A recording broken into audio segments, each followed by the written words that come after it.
Good morning, good morning, good morning. Welcome to the Mango Grove, guys. This is Krisha, and well, I hope that you guys have been having a good morning, good afternoon, good evening, good night, whatever it is, whatever time it is in your side of the world. But yeah, overall, I hope it's been a splendid day. So yeah, today I figured I'd start my day off with a little bit of BTC. What are we going to be going over? Well, signatures that I found on current price action that is similar to signatures that I found in Bitcoin's last bear market. I know. Like, who wants to hear that? But does this mean that Bitcoin's turning bearish? Absolutely not, guys. This is all information.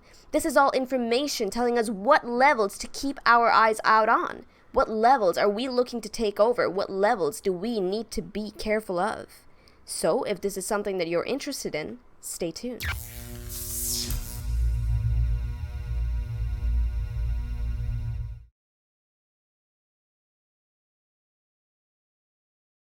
All right, so we closed three major higher time frame candles today, being the daily, the 2-day as well as the 4-day, if I'm not wrong.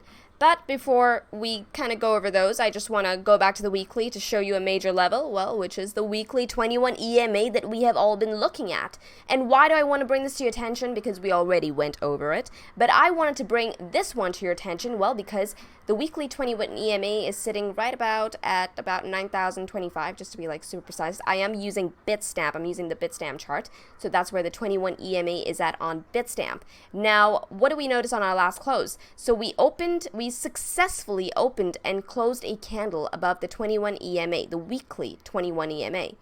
And we have been getting rejected at this 9,600 level. Now that is an observation that we have made in this little cluster of price action right here on the weekly chart, right? But if you zoom out, guys, something very similar, a similar sort of signature was formed here as well, right? This was during the bear market. Now, I don't want people to get bearish. No, this is information. Look at this as information in that, okay, this is what happened here. Something similar in that we took back the weekly 21 EMA. We had an open and a close over the weekly 21 EMA. And what was that level that we got rejected on back then? That too, guys, was the 9,600 level. So essentially, what we are looking for in this time, in this phase, is to, well, take back that 9,600 level. Because guys, if you didn't notice, if you just kind of go onto your weekly, just smack on that 21 EMA and only the 21 EMA. When BTC got into its bear market, we never, besides this one point right here, BTC almost always failed to open and close, that is open and close a weekly candle above the weekly 21 EMA, except for this point right here. Right, this was around April 30th. This was the weeks of April 23rd to April 30th. And then the following week, we lost that weekly 21. So during the bear market, we have only successfully been able to open and close once above that weekly 21 EMA. So that is something to keep in mind. That was a signature that formed during the bear market. The resistance overhead is the same resistance we are facing right now, which is 9,600. So now, since we have identified this weekly 21 EMA to be like the major next support right underneath us, I'm going to go ahead and sort of plot a line there. I believe we already have a line there, but I'm just kind of gonna just change the color, make it nice and bright and yellow, just to kind of put it in your face, put it in my face. Why am I doing this? Well, because I also noticed that this is a high confluence zone. That's right, it is a high confluence zone. And confluence with what? Well, if you just put on your weekly 10 SMA as well, and there you have it, confluence. That is, guys, that is a very, very, very tight zone of 1% between the weekly 21 EMA as well as a weekly 10 simple moving average. I'm just going to kind of make that line a bit thinner. But yeah, that's a 1% zone.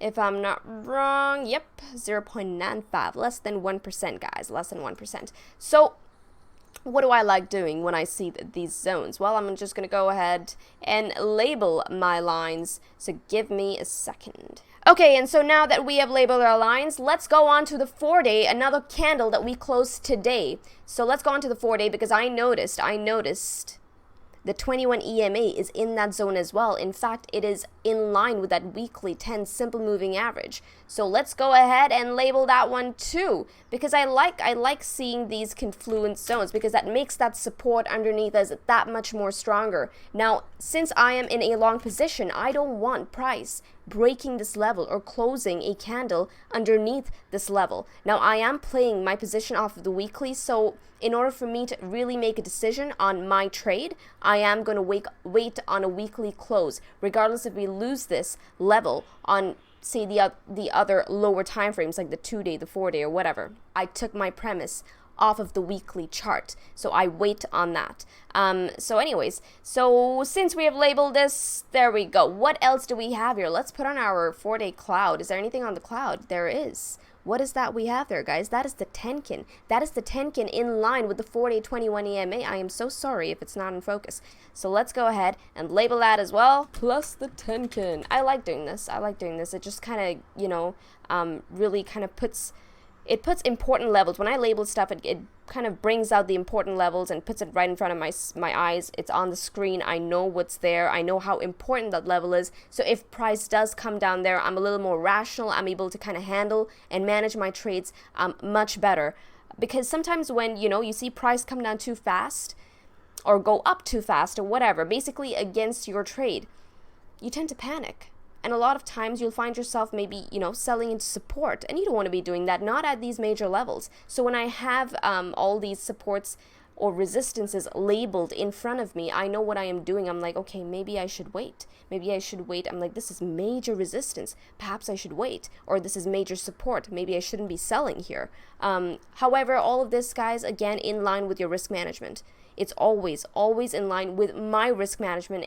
Every time I look at these levels, I account for all of these levels in my risk management system. So now that's on you, but this is what labeling does for me. Now you probably have another technique, but yeah, I like going over it like this, so let's continue.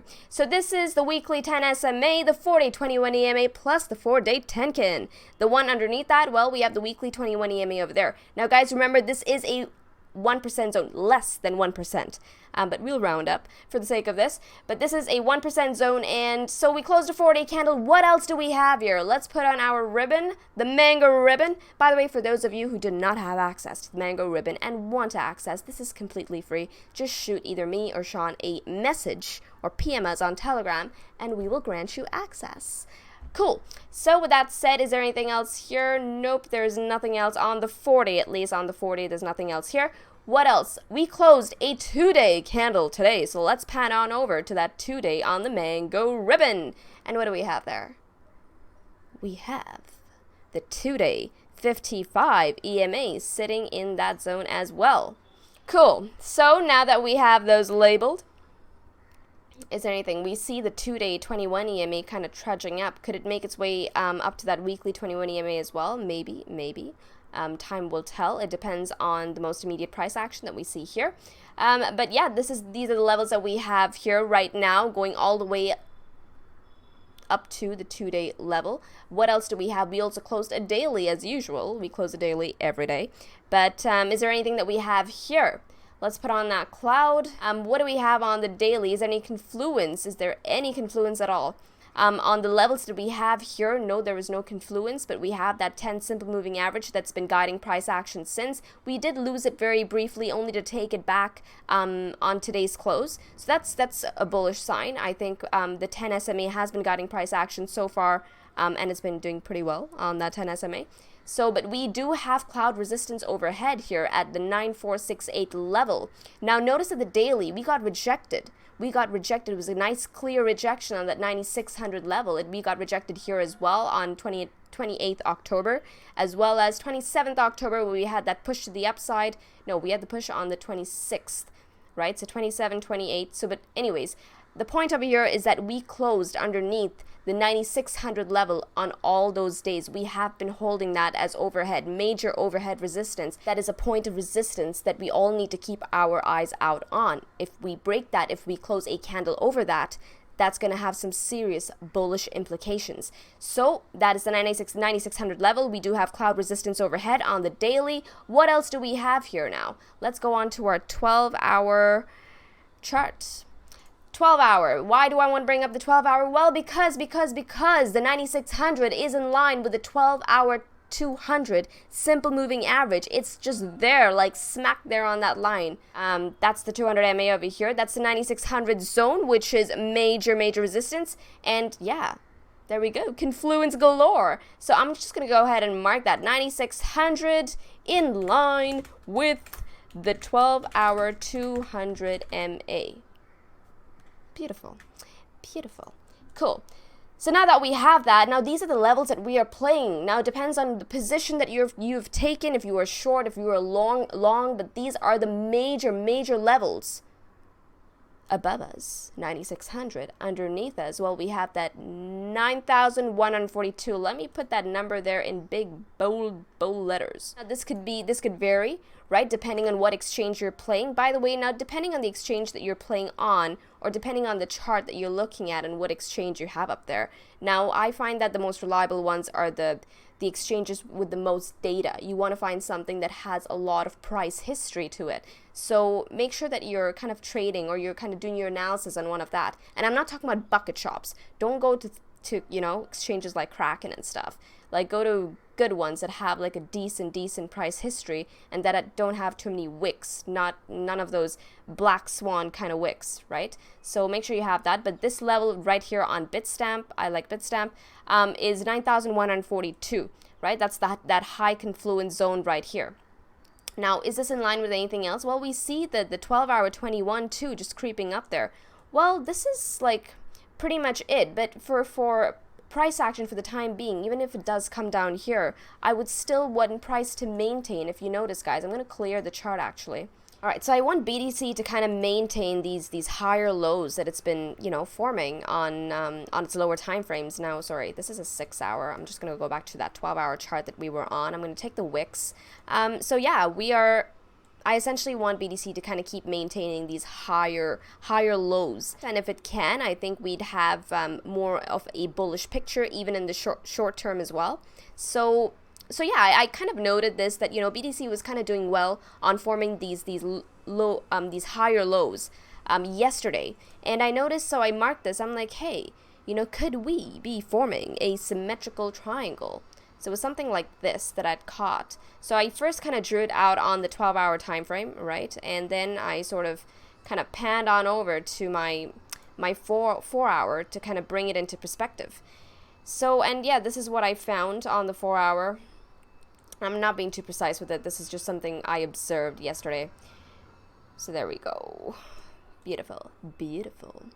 So yeah, this is what I have, and I'm like, okay, you know, this could be a potential pattern that it is forming. And so the way I kind of look to see if this is a pattern that could very well be at play, I sort of just put on my volume.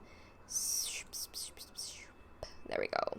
And I'm kind of looking for like this descending profile of volume, and I saw that. I'm like, okay, maybe this could very well be a, you know, pattern at play. And when I caught it, we were here, right? We were at this upper threshold of the pattern. I said, okay, you know what, likely that we are probably going to end up breaking. We were above the 4-hour 21 as well. So I was anticipating a push to the upside yesterday when I did catch it.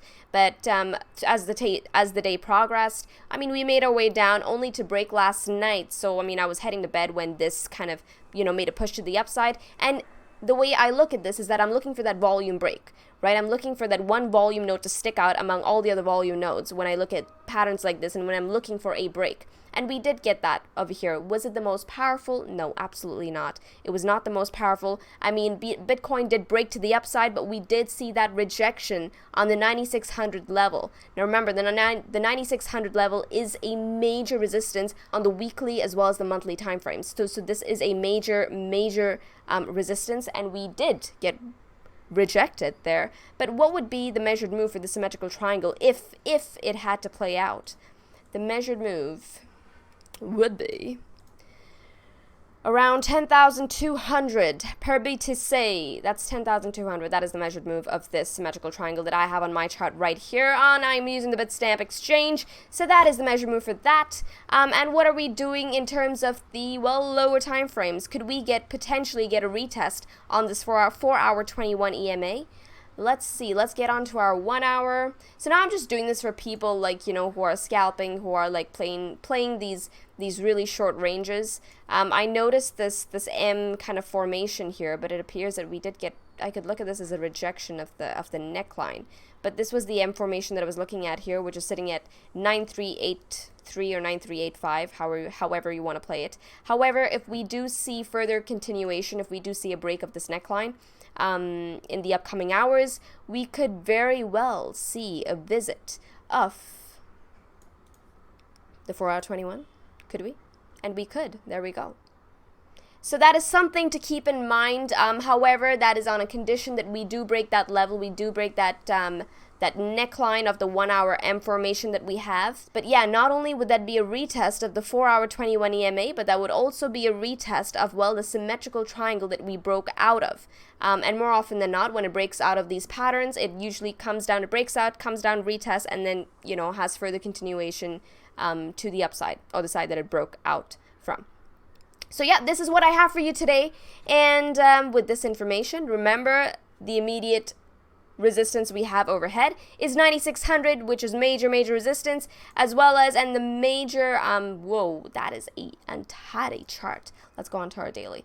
There we go. And the major support that we have underneath us is sitting at this 1% range over here from 9,142 all the way to 9,040. That's a $100 range on BTC. I'm just going to draw a nice cute little box there, so you know what it is that I am talking about. On the lower time frames, that we have a symmetrical triangle that may very well be playing out right now. Could we get a retest of the triangle? Maybe. The retest of the triangle would also mean price coming down to retest the 4-hour 21 EMA. So with all this said, now you know what levels are at play.